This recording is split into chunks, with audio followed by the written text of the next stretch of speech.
Dude, how are you doing today? Good. Are we live? Yeah, what's going on, man? Yeah, we had a hell of a week.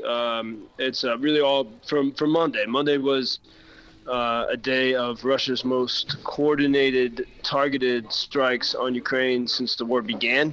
And what was especially chilling about it is that they hit the infrastructure very well. They hit the power substations, even in the small village 60 kilometers from Kyiv. So they knew exactly what they were hitting. For the past months, we've sort of seen Russian ineptitude on the battlefield, but on Monday in these airstrikes, it was a new level of seriousness. And so even here in Lviv, we were without power, internet, water, many things for at least 24 hours, some people for longer. And Arrow, the scariest thing about it was we couldn't communicate. I couldn't text or write to people, a few blocks from me. And I also couldn't write to people in other cities in Ukraine and friends in America who might have some idea of what was going on. So we were in this sense of very apprehensive day. In fact, as I walked around the city, there were a few cafes that were still open, sort of serving cold food with no power. And everyone was whispering. People were speaking softly, except for the children who were still laughing and talking. But so there was a sense of great unease, worried about the nuclear fears because Putin's trying to make that into a major scare tactic. And eventually, I speak every day on Chicago radio, and I did not want to miss that broadcast. I wanted people to hear the emotions in my voice and to know what was happening. And so we found some gasoline. We were able to power a generator thanks to a group of monks. And I plugged in Starlink from Elon Musk that we had just received, paid for not by Elon, but by Polish donors. And I was able to get a connection finally and to get a picture of what was going on. But there was a huge blow, and those attacks continued on Tuesday. And we still have had intermittent power outages. And so we're in a new level of seriousness and realizing we cannot be complacent at all. So that threat of that Putin has put out there for nuclear weapons and stuff like that. I mean, we know it's genuine over here. The world is reacting to it, but why would he even bring that into the picture? Because he knows that. I mean, I think you can see evidence of this. He knows he can scare the world with the nuclear threat, and we see this. Even the president of France, President Macron, said he said a few days ago that if Putin hits Ukraine with a nuclear weapon, France will not do anything. And then we're seeing, I don't know if you saw, but there was a video of a constituent in New York screaming at the Congresswoman Alexandria Ocasio-Cortez, AOC, saying, you need to stop supporting Ukraine because we're scared of the nuclear threat. And so I do see Putin's strategy on the scare tactic is working. But here's where we have to step back and be rational and calm about it. And I was speaking with some American experts. Think about this. India and China also have nuclear capabilities. And Beijing does not want a nuclear war. Beijing, things are going pretty well for them. Their economy is growing. They have a lot of control around the world. And Russia, I think, cannot act without Beijing. And perhaps Beijing and India, their leaders recently met with Putin in Uzbekistan. And I think we need to consider the fact that maybe they told Russia, you keep going after Ukraine, do what you want, but do not enter into nuclear territory. It will ruin everything for all of us. And if you do that, we will end you. Yep. And so I think we need to hear that perspective a little bit more because it's so easy to get afraid of the nuclear thing. I mean, and even here, on Monday, that was sort of chief in our minds. But when we step back and say, we have other things to be afraid of. I mean, Putin can hit Ukraine pretty hard, but the nuclear thing for now, I think, is not a likely possibility. Can you hear the missiles arriving? Yeah. I mean, in fact, Monday morning, I slept in, and the weekend people were kind of relaxed. They were happy about this news about the Crimean Bridge being partially blown up. And now I think perhaps that was a Russian sabotage act. Oh, really? So we can talk about that. But I woke. I was still asleep, and I heard the first strike. But I often hear the sounds of the bombs in my dreams from when I was traveling in the East. I mean, it's a normal thing in my dreams, and I think for many Ukrainians. So I heard the first one, and I continued to sleep. or I was just kind of lying in bed, and then boom, the second one hit, and I jumped up and I said, okay, this is real. I look at my phone and I had, like lots of, forwards texted from friends all over the city, and everyone is trying to communicate. This is before our communications were taken out. So we were able to say, hey, I see smoke here, I see smoke there, and figure out, what kind of situation we were entering.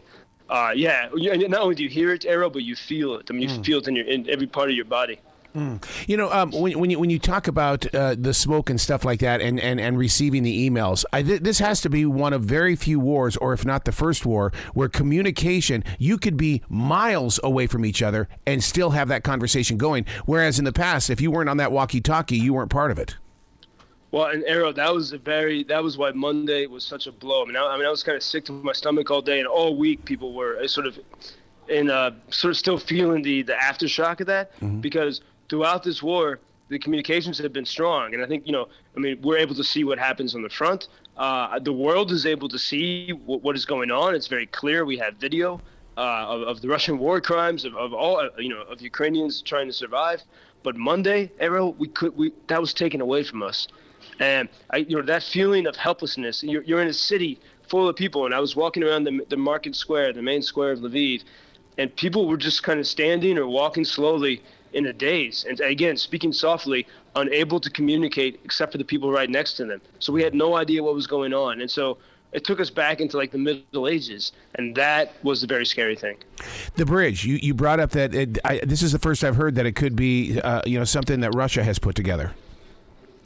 Yeah, I think we have to keep this in mind, because on Monday, when Russia had this enormous blow upon Ukraine, Monday and Tuesday. And by the way, Ukrainians quickly worked to repair a lot of these things, but Monday and Tuesday was such a blow, and the Kremlin said this was in retaliation for Saturday's attack on the Crimean bridge, the bridge from Russia to the Crimean Peninsula, which Russia took from Ukraine in 2014. But we've seen so much ineptitude from the Russians on the battlefield. How could they possibly have planned such a brilliant, targeted, coordinated strike in just 2 days? That's not possible. And what we do see is, and what the Kremlin does with both the nuclear fears and everything else, they try to shift the narrative to make it seem like Ukraine is somehow at fault. And they do this in very subtle ways, and it infiltrates into everyone's minds, including in the Western media. And so the Kremlin said, this was you hit our infrastructure, our bridge, you kind of disabled the bridge, it still works, so we're going to hit every single power plant in your country, to the extent we can. That was the narrative they were trying to create. And Ukraine never claimed credit for hitting the bridge. Right. A lot of people, were thinking, we were all looking at videos of it, wondering how this was possible.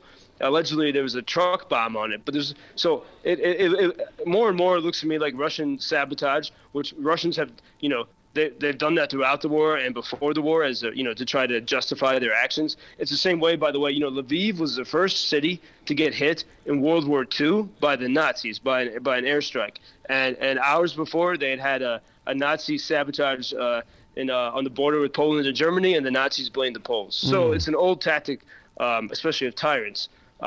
But yeah, so we stopped sort of celebrating that bridge because we really don't know what happened. But there's no way that Russia could have responded with such an attack within 2 days. Today in the headlines, they're talking about the new general for Russia. They said that a lot of people fear him because he was the general that was in control of Saudi Arabia. Has word moved through your area? Yeah, he was in control of the Russian efforts in Syria, I believe. Syria, yeah. Yeah. Well, Era, I think, it's hard to know, and I don't trust anything at all that comes from the Kremlin. A lot of it is a mind game. If they said he was installed last week, maybe, I don't know, maybe he's actually a potato. That's a level I believe in what the Kremlin says. But clearly they've had to make changes. Since early summer, the Russians made no progress on the ground, and then Ukraine had that amazing offensive in Kharkiv. The Russians are still trying to enter the city of Bakhmut in Donetsk, which they have been, I think back in early June, we thought Bakhmut was going to fall within days. It's now October, so they were failing, so they had to bring in new leadership. And it's very possible that, what we saw on Monday, and that's why it was so scary, Arrow, what we saw on Monday was a new level of seriousness and effectiveness from Russia. Yeah. One of the stories that's going around, that what Russian soldiers are able to wear, and the big story right now is that Russians don't have socks. Are you hearing the same thing? They're having to wrap their feet in towels. Well, we've heard, and we've seen evidence of, sort of poorly supplied Russians throughout the war. Ukraine struggled, especially in the beginning of the war when it was wintertime, to properly clothe everyone. But that problem was fixed because you had outpouring of support from all over the world, right? And so our organization, Ukrainian Freedom News, so many other NGOs came together. A whole village would do everything they could to outfit their guys and girls who were going to fight. In Russia, you don't have that sort of social cohesion, at the civil society level throughout Russia. So they're you're on your own when you're sent to fight. And, also there's so many reports of Russians who, when they come into Ukrainian villages, they can't believe that there's houses with indoor plumbing and running water and iPads. And, the Ukrainians have built a nice life for themselves, especially these past 8 years. And Russia, outside of Moscow and St. Petersburg, and I was talking actually when I was in Dnipro, Ukraine, with a guy from Egypt who was living in Russia. He had a Russian girlfriend for a while. And he said outside of St. Petersburg, in the little villages, even close to, these major cities, people live like it's 100 years ago. And this is the Russians. And, this has been a big part of the conversation, but, it's a culture that has forgotten how to create, maybe they never knew how to create things and only how to destroy and to control. Whereas Ukraine, the Russians they're all dependent on that power in the Kremlin. They don't really have sort of self-initiative. It's been there through Soviet years, through the trauma of Soviet times and the trauma of the Tsarist rule. Wow. Whereas Ukrainians are like the complete opposite. They're super independent people. And so we have a cultural clash here. And I'd say Ukrainians are independent of government, but very dependent on their communities, their families, their neighbors. So two very different paradigms of human life. You said something that I have not even thought of. You said women are fighting. Are there women on the front line? Yeah, of course. I mean, and I'd say much more so from Ukraine than Russia, because they're a minority in that, but there are women that have been in the Ukrainian army fighting since 2014. And yeah, they're great female warriors who have been, many of them were part of the army before the war, but you even had people who worked in IT and other spheres who said, this is our country, everyone else is going to fight, we must fight. And you have, like, for example, I have friends who are musicians. The last people you would ever imagine, would want to take up a weapon.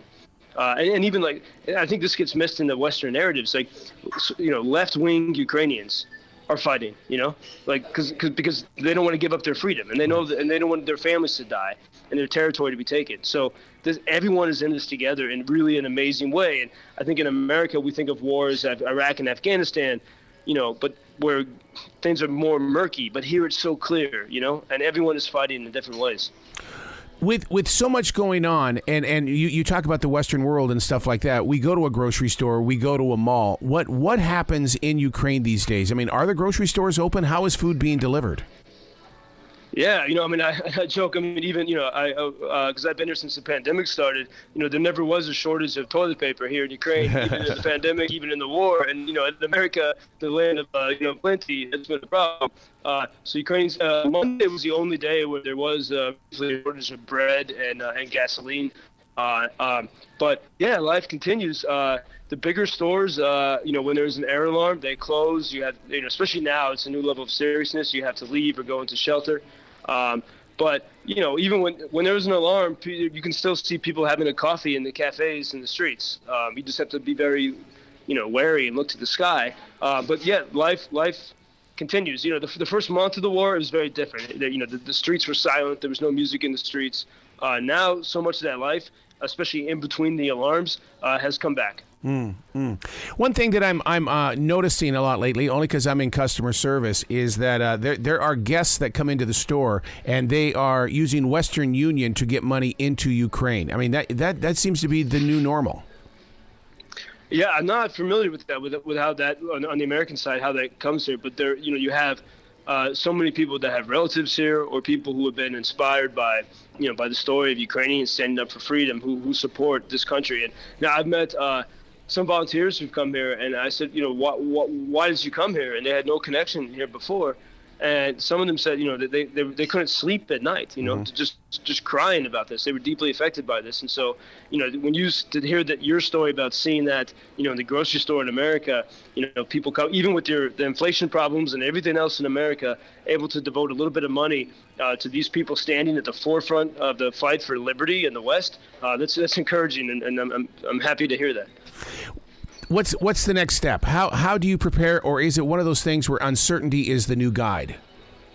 Well, Monday was a wake-up call for many of us, and this applies to me and everyone here. And I was talking, for example, with the chief doctor at the Children's Hospital on Tuesday, and we both said Monday we weren't ready. Like I have 10 extra power banks, every single one was empty. I had no batteries in the flashlights. On a micro level, it said, okay, we got to get this stuff organized. But I think the big thing for all of us here is figuring out how do we communicate with each other. And, and this is why Elon Musk's comments have been so weird this week in particular, because only because of the Starlink were we able to reach the world and people around us. And, throughout the whole war, we haven't really needed that in the society of Ukraine. The Starlink has been very well used in the battlefields, but we haven't needed it throughout Ukraine. And then the very week that it's most needed is when Elon says, I'm going to try to take it away from from you. And so this is a heavy concern right now, and it's not figured out at this point. Well, yeah, because when I read those headlines and stuff, I was like, Elon, what are you doing? They need that. There was a purpose here for there to be communication, not for you to take away. Well, yeah, and there's another aspect to it, because it's always hard to get the truth on the numbers, but he said that SpaceX is paying too much money for this, but most of every Starlink that I've come across is paid for by donors from America, from Poland, from other places. So I'm not, I think that we have to investigate further. Has he really spent all this money? And Elon also, very strangely, last week, he made comments saying that Taiwan, the free democratic country of Taiwan, needs to give in to Beijing and agree to become part of China. Mm-hmm. So I don't know what happened that past week, but he's not only saying Ukraine needs to give up a little bit, but that Taiwan, basically that free people need to give up to the tyrants. Wow. And here's what we're facing, especially with these nuclear threats. Do we just say, okay, we're scared. Let's just agree to give up on the project of being free. Let's just, because the nuclear threat's too scary. And the Taiwanese people, the women of Iran. Oh my God! These stories are all tied together. The women of Iran, the girls of Iran, are so bravely standing up to the regime. They haven't had internet or Starlink in a few weeks, so we can't hear their stories. But you have these certain brave people and Ukrainians saying, we insist on being free, and we're not going to be bullied by these nuclear threats. And then if we step back, we can say maybe these nuclear threats don't act. Maybe we don't have to be afraid of these threats. And again, keep in mind, China, Beijing. Does Beijing want a nuclear war that would ruin everything that they've built? I don't think so. And Russia has to listen to Beijing. Yep. So where are you at right now that I'm hearing stuff in the background? I'm in a cafe, a great guy, and everyone knows I go to this place, so I can say where I am, because surely the Russians know. But a cafe called Fatset in Lviv, and there's it's Lviv's what they call it, a big village. People everywhere you go, and this is a cafe before the war was frequented by artists and musicians, poets, and it's a great place for conversation. And a friend just came in here with her dog, and so you hear everyone greeting the very quiet dog. All right, now where can people donate money, man? Where can they send it to? Well, for us, on our small scale, for our media operations, UkrainianFreedomNews.com, and there we share video and podcast, and we have a daily situation report, region by region, of what's happening in Ukraine, and we welcome support there to keep our volunteer team going. In fact, soon I'm going to be taking the train throughout Ukraine once again to travel the country and report from west to east, including to the front lines of what's happening. So if anyone wants to support us in those efforts, you're welcome at UkrainianFreedomNews.com. Excellent, man. I look forward to talking to you again, mister. Great, Errol. Thank you so much, and good evening from Lviv, Ukraine.